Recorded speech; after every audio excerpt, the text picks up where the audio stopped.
Okay, so what is a gypsy? Something about that question makes me confused because the definition of gypsy has come to mean so many different things. It's diverse. It can mean anything these days. It can mean a wanderer. It can mean somebody who's dirty and no good. That's been used before. It can mean someone who's irresponsible, and it can just mean somebody who is carefree and doesn't care at all. I'm a bit of a gypsy. I think it's important to, or for me, to make my own definition of what this is, based on something that is a little bit ancient. The word actually comes from Egyptian, because the nomadic Romans used to spread it around that they built the pyramids. Quite a feat, I think, but they were full of stories that they thought would give them clout, because when you're living in a society where you're low caste, or whether you're at the bottom of the pile, shall we say, which nomadic people became quite quickly across the whole globe, you have to try as much as you can to convince people that you're an okay person. And the only real way you can do this is to give people what they think will be okay for them. So, and then you will be accepted. So the word gypsy, throughout its long history, has come to mean many different things, but it started with building the pyramids. So it's rather a difficult one to answer. Certainly in this modern day and age, I would put across to everybody that gypsy is not a new age traveller. Now that's important to remember. It's not somebody who is free and easy and able to do whatever they like. You only have to look back through history, in more recent history, to see how unglamorous it's been. It's only from the Edwardian period, late Victorian period, that the word gypsy really began to take on a little more of a glamorous connotation. And that's because of the free and easy bit. Anthropologists started to study gypsies, the way they lived and their mentality, their culture, what they thought, what they felt, and the fact that they lived outside society, because that was something that by the Victorian age wasn't thought to be done, except it was being done. And that's due to the fact that Romany gypsies did not want to fall into the civilized way of living because of the authoritarianism. Couldn't say that then. Authoritarianism. Yeah. Anyway, you know what I mean. It's because they didn't want to be told what to do. Their culture had stretched back for thousands and thousands and thousands of years. So suddenly now they're being told that they need to do something else. So while everybody was busily going around colonising all the native people here, there and everywhere, the Romany gypsy people were right under the noses of the British officials, and giving them a bit of a hard time, I suppose. But then the anthropologists managed to glamorise them, so that was in the gypsies' favour. The glamorisation moved on and on and on until we reach the mid-part of the 20th century, when it starts to become a little bit ugly again. People are feeling that gypsies are a bit of a nuisance. They leave waste everywhere. They're not clean and tidy. which is absolute rubbish, because what we find is that the idea of a gypsy is associated with that when real gypsies would never do that. Cleanliness is above everything.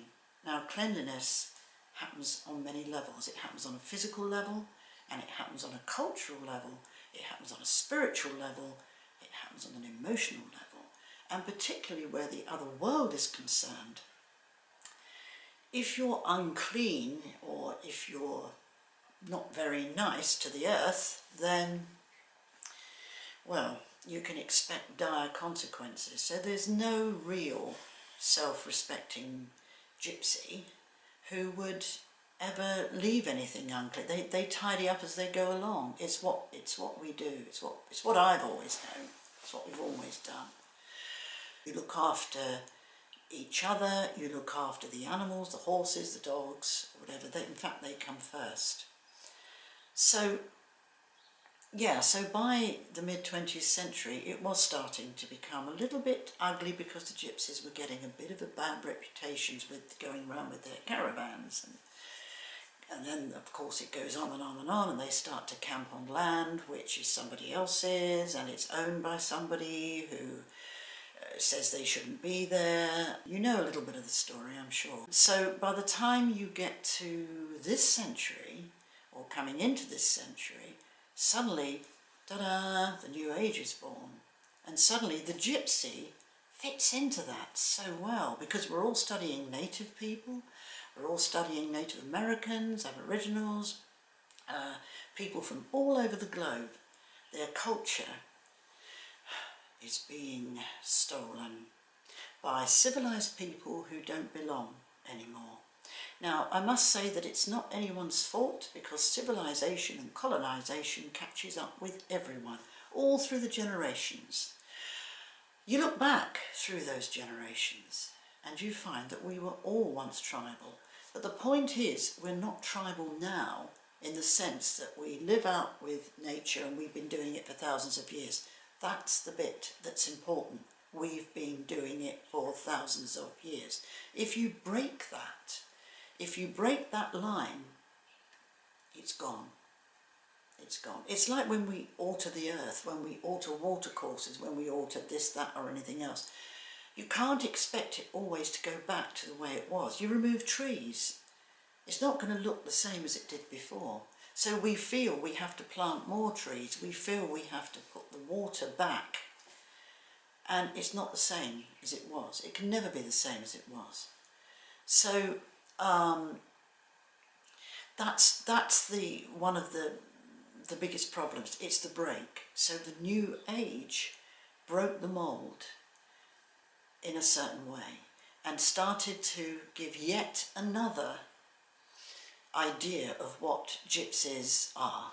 And of course they are not anything like the way the New Age portrays them. That's one reason why I've wanted to do this video, is to talk about the idea of Romany gypsies in their ancient context being very, very different from what New Age travellers are.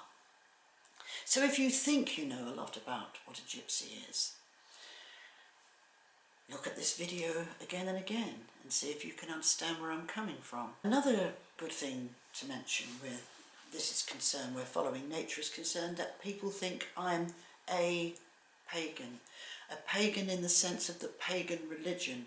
I'm not a pagan in the pagan religion. I respect and love these people, they're wonderful people, but I am of a pagan culture, and that's very different. It's either a pagan with a capital P, which is the pagan religion, or a pagan with a small p. I am pagan for the fact that my people did not follow a standard religion. Some Romany gypsies now do follow a standard religion, and that's their choice. I don't, because I like to remain true to all my ancestors, because there's enough for me to work with. There's enough love and understanding and care and principle, and that doesn't change. So I adhere to that in gypsy law. I don't mind the word gypsy, because what I prefer to do is to clarify what the word gypsy means in the ancient context, and I will continue to do this probably to the bitter end. We are struggling, we always have struggled to survive, all through the centuries, all through the 16th and 17th centuries, when one was not allowed to be a gypsy or you got carted off and dealt with. All through the era of transportation, a lot of gypsies were transported because they were accused of poaching, when really they were just going to the river and catching a fish because they thought that fish belonged to the earth, not belonged to a person. All through the 20th century, with the Second World War, a lot of gypsies being persecuted and carted off to concentration camps. Not many people think about that or talk about that, but a vast number of gypsies, that was their fate. And of course the ugly connotations that we have, the ugly reputation that has been given to the gypsies over the years. And now the icing on the cake is the new age. We're never going to win. Gypsies are never going to win, but the main thing is that the earth is struggling, but she's still got her principles. And that's true of every self-respecting gypsy.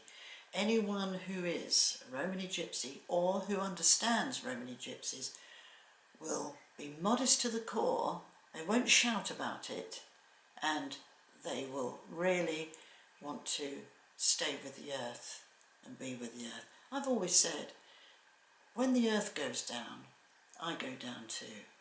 Without nature, we are nothing. So we have to respect what nature gives to us. And nature gives to gypsies, and gypsies give back to nature. What is a gypsy?